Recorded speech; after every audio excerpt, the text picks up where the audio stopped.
سلام دوستای عزیزم، چطورین؟ امیدوارم که حالتون خیلی خوب باشه. همونطور که میدونید من نگار 2 هستم و به اصرار شما کانال یوتیوب زدم و قراره که راجع به خیلی چیزا صحبت بشه. معمولا چیزایی که تو دل بیننده ها مونده و بازگو نشده و خیلی‌ها سر همین هرس خوردن، اعصابشون به هم ریخت. من میخوام اینا رو بازگو کنم، صحبت کنم راجع بهش، چون حس میکنم از خیلی چیزا ما گذشتیم بدون اینکه بهش بپردازیم، به یه سری از ظلمایی که روا شد، به یه سری از اتفاقاتی که افتاد، حق‌هایی که اجحاف شد و همه می‌خوایم راجع بهش صحبت کنیم. پس با من همراه باشید چون قراره کلی دلتون خنک شه.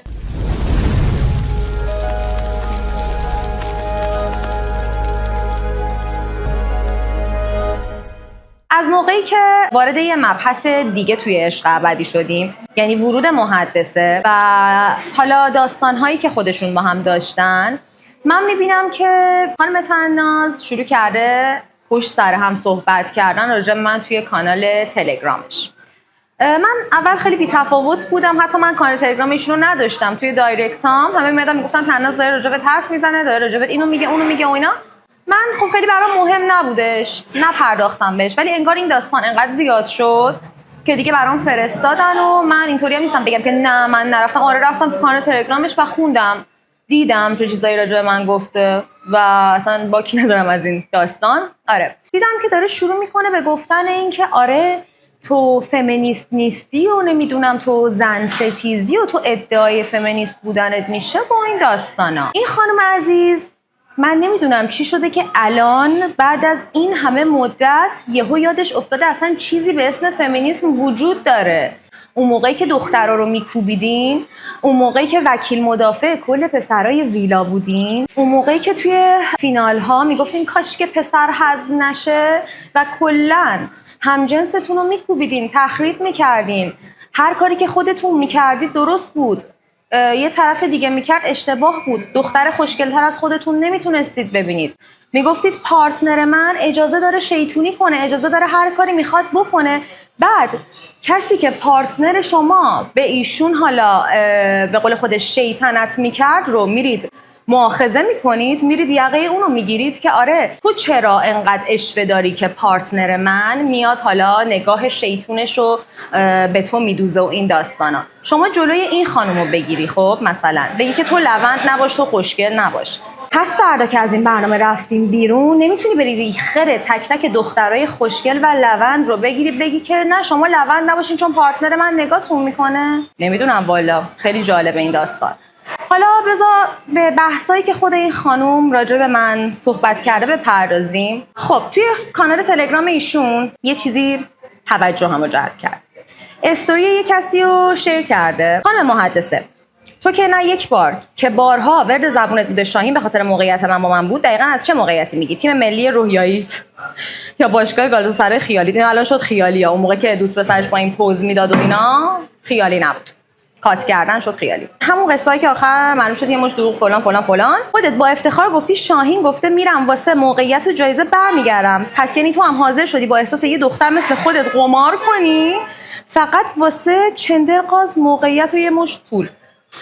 تو اگه ذره شبیه عدهات بودی همون لحظه که شاهین همچین تصمیم گرفته کات می‌کردی، نه اینکه آقاتون رو بفرستی کار آهو منتظر شی دست پر برگرده. الان که می‌بینی شاهین ربات چاپ پول نبوده و احساس داشته و عاشق شده و دلش نیومده مثل تو یک دختر به خاطر پول بازی بده، برگشتی با جست طلبکار افتادی به جون اعصاب و روان آبرو فلان فلان فلان. حالا اینو گذاشته خانوم، بعد اومده پایینش نوشته که این استوری نظرمو جلب کرد، اصلا مخاطبم محدثه نیست، مخاطبم خانم نگار 2 که میگه من فمینیستم. من هیچی نمیگم، لطفاً کارهاتون رو پشت پاکی فمینیست پنهان نکنید. شما برو اول فرق بین فمینیسم و فمینیست رو متوجهش بشو، بعد بیا راجع به فمینیست اصلا نظر بده. یه بار کتاب بخون تو زندگیت، مطالعه کن، یه 2 خط راجع به فمینیسم بخون. قربونت برم، نمیشه که همینطوری یو بیای نظر بدید.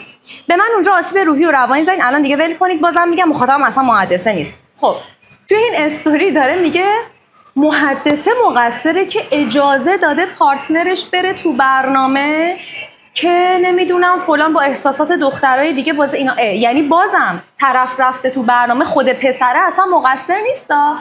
اون دختره باز مقصر میشه که بهش خیانت شده و حالا دوست پسره رفته توی برنامه‌ای که اصلا نباید میرفته و بازم این که اون تو برنامه حضور داره میذارن گردن محدثه. باز یعنی این وسط شما ببینید فمینیسم دقیقاً داره با همین مقابله میکنه که شما هر کار بدی که پسر میکنه رو اصلا مشکل نبینید، بعد میندازین گردن اون دختره مثلا، با اینکه این کار بد اینجا توسط پسر انجام شده، باز اون دختری که بهش خیانت شده اینجا باید زیر سوال بره. خیلی جالب. ببین فمینیست داره با همین مبارزه میکنه. بعد خیلی جالبه میگن که دختره چرا گذاشت که دوست پسرش بره توی این برنامه. شما عادت کردین انگار پارتنرها باید برای هم تصمیم بگیرن یا یکی باید براتون تصمیم بگیره. یه سری کارا رو خود آدما نباید انجام بدن. مثلا فکر کنم من دوست پسری دارم بگم تو رو خدا به من خیانت نکنی یا تو رو خدا نگاه هیزتو به دیگران ندوزی یا تو رو خدا به چه میدونم شلوارک مردم خیره نشی یا اینا رو من نباید بگم. اینا باید تو ذات یه نفر باشه و اونو خودش انجام نده. وقتی من بیام بگم که دیگه فایده نداره، که من که نباید اونو بسازم مثل خمیر. من باید با شخصیت واقعی اون طرف زندگی کنم دیگه.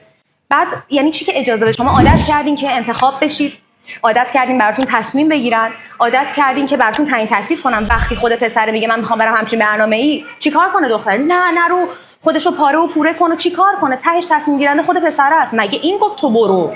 خودش تصمیم گرفته با وجود اینکه دوست دختر داره بره با احساسی که دیگه بازی کنه یا چه میدونم به عنوان فیک یا حالا چیزی کاپل بشه با هر کسی. حالا که میگه بعدن احساس به وجود اومد. من یه سری حرفا رو الان نمیتونم بزنم و خدا رو شکر که قسمت‌ها داره پخش میشه و میریم قدم به قدم پیش میریم، چون یه سری حرفا رو اصلا من در جایگاهی نیستم که بزنم، خود محدثه باید بزنه.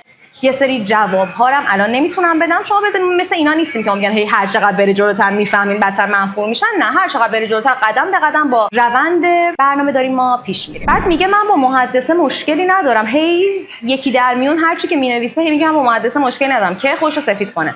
شما الان به این فکر افتادی که با محدث مشکل ندارید. برنامه داره الان پخش میشه، ما داریم میبینیم محدثی که اومده تو چه چیزایی داره پشت سرش میگی.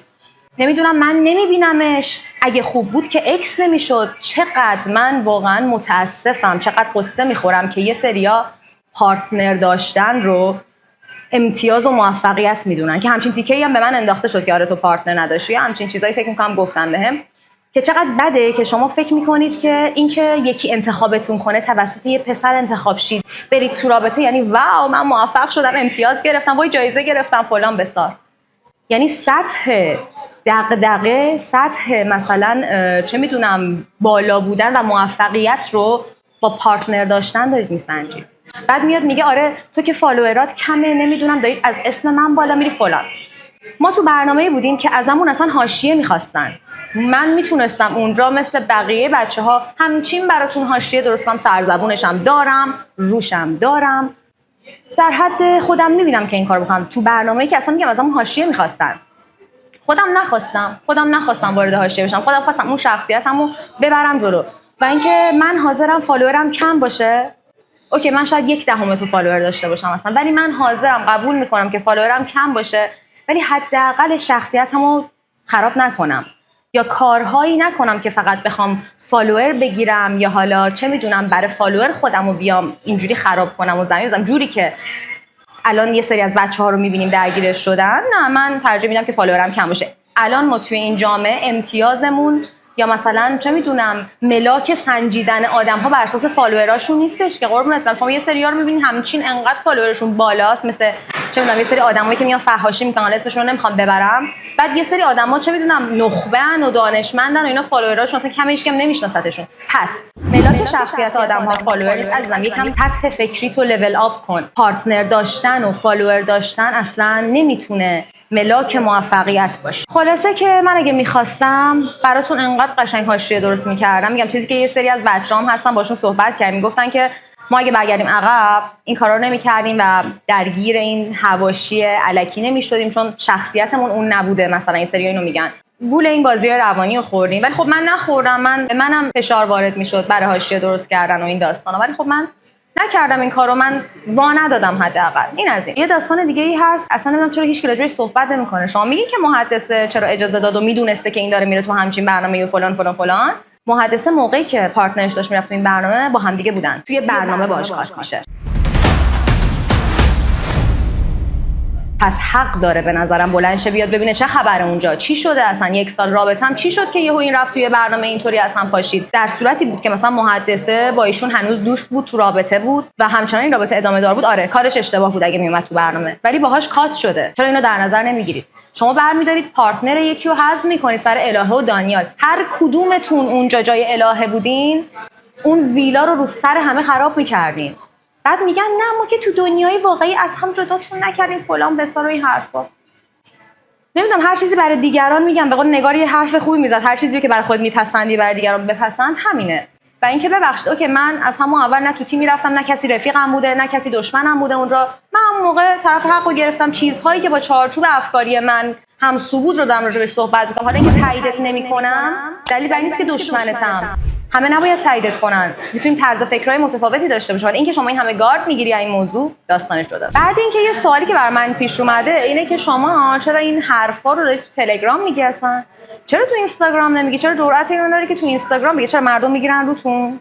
اینم جالبه. و اینکه میگی که آره ما رو تو پارتی میبینیم سلام علیک میکنی. آره معلومه که میام سلام علیک میکنم. اتفاقا تو همون پارتی من اومدم بهتون گفتم اگه نقدی از شما میکنم دلیل بر دشمنی باهاتون نیست. من تو خود برنامه‌ام بارها از شما نقد کردم. حالا میاد جلوتر میبینید من تو برنامه بارها از خودتون نقد کردم. چطور اون موقع با من اوکی بودید؟